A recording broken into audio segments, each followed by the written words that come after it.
we heard all the rumblings that they wanted to add another piece. The big three or whatever you want to call it. Russell Westbrook, obviously, what he does, not just on the scoring end, but in terms of the pace of the game. It allows LeBron to be a finisher a lot instead of always the facilitator.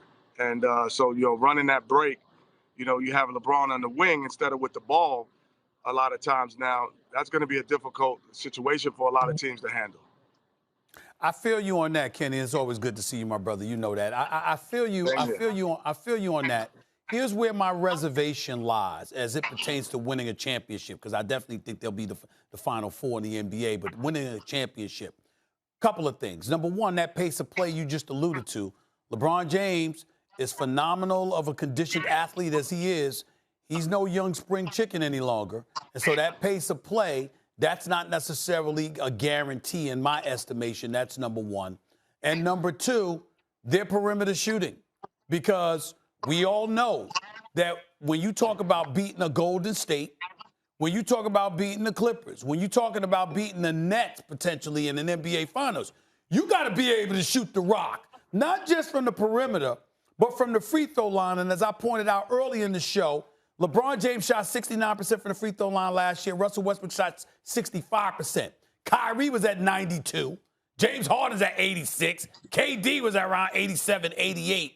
Those things matter. What do you say to that? I'd say the one thing that, for perimeter shooting, I thought I was a good shooter until I got to Houston. I became a great shooter because you go to Houston and you get an extra second because they're double teaming great players.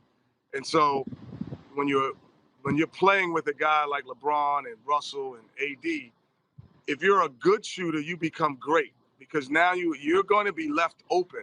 It was the first time in my life, Steven and guys, that I was left open. So there are certain guys who probably had never been left open that long that will have, opportunities. If you think of guys like PJ Tucker when he was in Houston and even this year, they get shots and they get an extra second to think about it and to really set their feet. So that actually makes you a better shooter playing with those guys who are maybe a marginal guy who comes in and say he can knock down shots. Then all of a sudden he comes there, they say, man, he's a prolific three-point shooter. It's because you got extra time.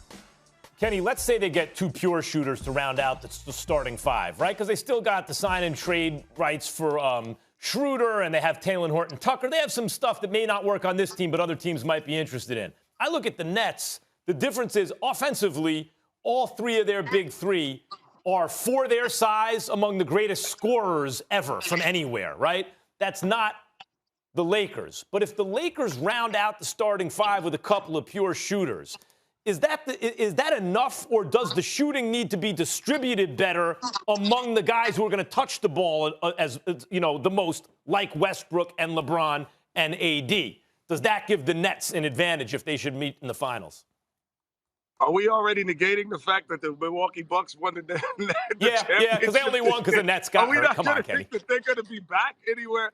I just feel that, there's a lot of things that you could say in terms of talent. If you look on paper, those two teams have, some talent, but they're most talented roster assembled. However, like we said, they're not in there. This is not Russell Westbrook 8 years ago. This is not LeBron 8 years ago. This is not, even pre-injury for Kevin Durant. Like, if Kevin Durant is in the Olympics 5 years ago, they don't lose a game. Like, he could take over all of those games. So this is not the same kind of guys. And, youthfulness, energy, playing together, that means something. So I wouldn't just hand those two teams, the East and the West, at all. I think that they're going to have to work for it. They have to stay injury free. They're going to be playing saving him for this game, and that gets you out of rhythm. And I thought that got the Lakers out of rhythm this year, and we'll see if it doesn't do it this next year. Russell Westbrook, Kenny Smith, fourth team in 4 years. Teammates: Kevin Durant, Reggie Jackson, Serge Ibaka, Victor Oladipo, Paul George, James Harden again, Bradley Beal. No championship to show for it.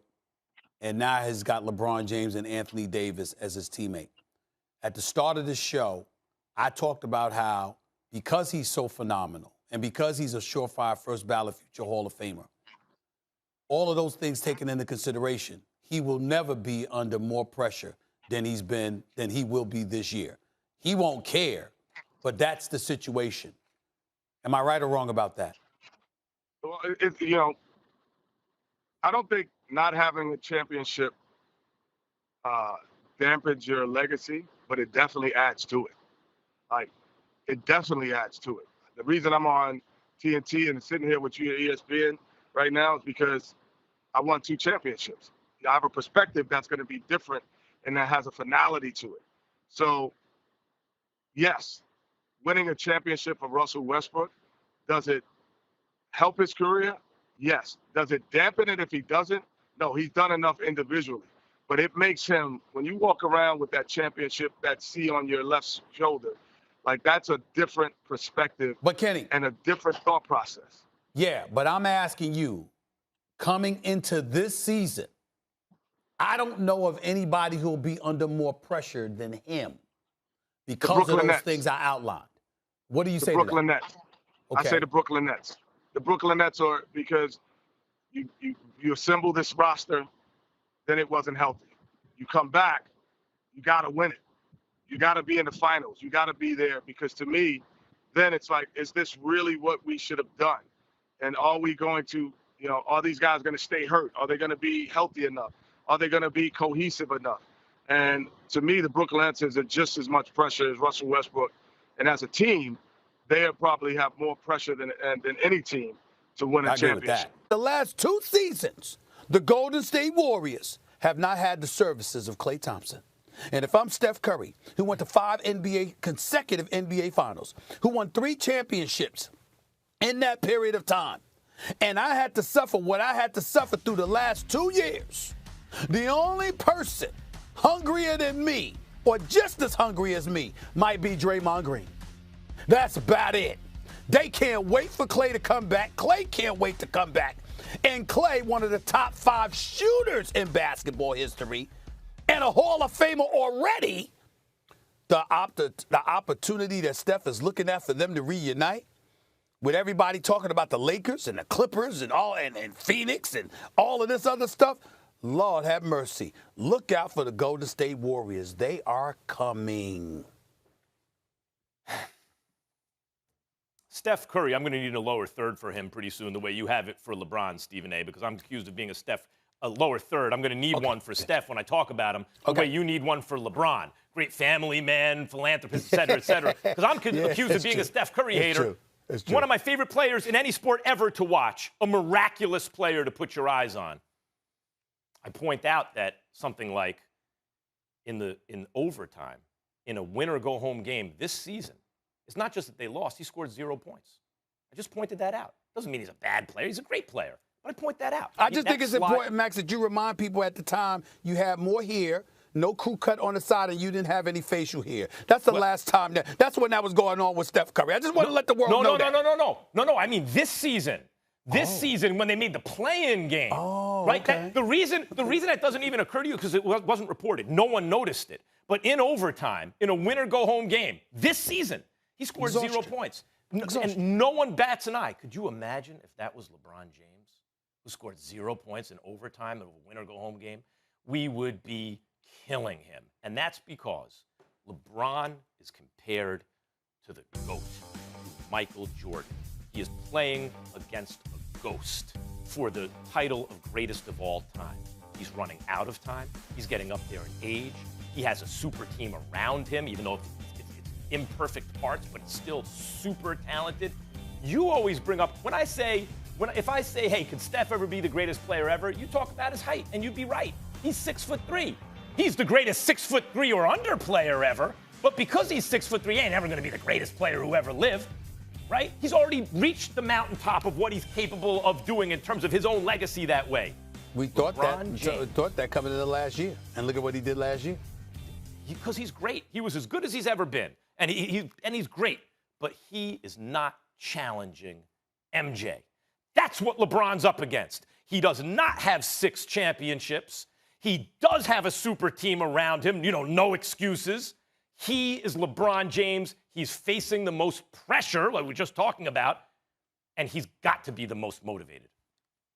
I'm going to say something to you, Max Kellerman. I think you need to buckle your seatbelt for what I'm about to say because it's really true. You're right. Steph doesn't compare to MJ. Size and height has something to do with it. His lack of defensive prowess has a lot to do with it because he certainly was not even close to the defender that Michael Jordan did. But offensively, I can make a conversation that Steph Curry is in the conversation of MJ. We have never seen a shooter this phenomenal. Ever. Ever.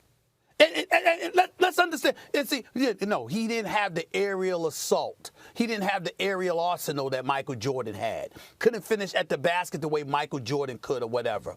Steph Curry, we usually see offensive players, Max, and with the exception of a Kareem Abdul-Jabbar, Wilt Chamberlain that's over 7 feet tall and dominant because of their height and size and the skyhook, of course, we usually look at guys, and there's not a single player that we look at and we say Michael Jordan couldn't do that. We didn't see LeBron. We don't see LeBron. We didn't see Kobe, Vince Carter, or anybody else do anything that we felt Michael Jordan couldn't do offensively. Michael Jordan couldn't shoot like that. Well, if you want to say nobody could shoot like that. No doubt. If you want to say foot for foot, Steph is the best offensive player I ever find. But no, you know what else Michael Jordan couldn't do? I'm not saying he's the best. I'm just saying that as an offensive talent, because of Steph Curry's marksman ability, because of his ability to just shoot with his eyes closed. We made a big deal about what Michael Jordan did at the free throw line, closing his eyes and hitting the free throw against the Kemba Mutombo and the Atlanta Hawks. We are seeing Steph Curry shoot 40-foot jump shots. Okay, let me ask you a different way. We can't say anything. Is there any universe ever where Michael Jordan could play overtime of a winner-go-home game and score 0 points in any universe? It would never happen. It happened to Steph. No one bats an eye. I'm not bringing it up to hate on Steph. I'm bringing it up to say the standards are different for Steph because he's shorter than a guy like LeBron. Let's not just point shorter. Let's point the fact that, again, because you're relatively smaller, his movement without the ball, you're required to do all of that because you ain't posting anybody up. You got to run through picks and screens. You got somebody that constantly has their hand on you. You're not 6'6", 220. You're not LeBron, 6'9", 260. I'm just saying, the point is, the physicality can get to you. I understand that. So that's why I'm saying I wouldn't say better.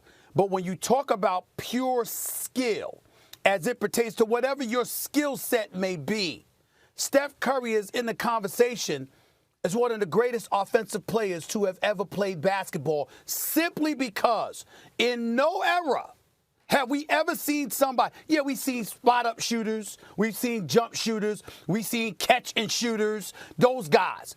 But in terms of dribbling the basketball and creating your own shot off the dribble, along with all of those things that I just mentioned, range. There has never, ever, ever been a shooter and I go back to days, Max, downtown Freddie Brown, Dale Ellis. You understand what I'm saying? It was before Ray Allen, Allen Houston, Reggie Miller, Chris Mullin, and all of these boys. Ricky Pierce and those crew. I mean, the list goes to Andrew Toney. You remember that. I mean, the list goes on and on. We have never, ever, ever seen anyone in the history of basketball that can shoot like this brother right here.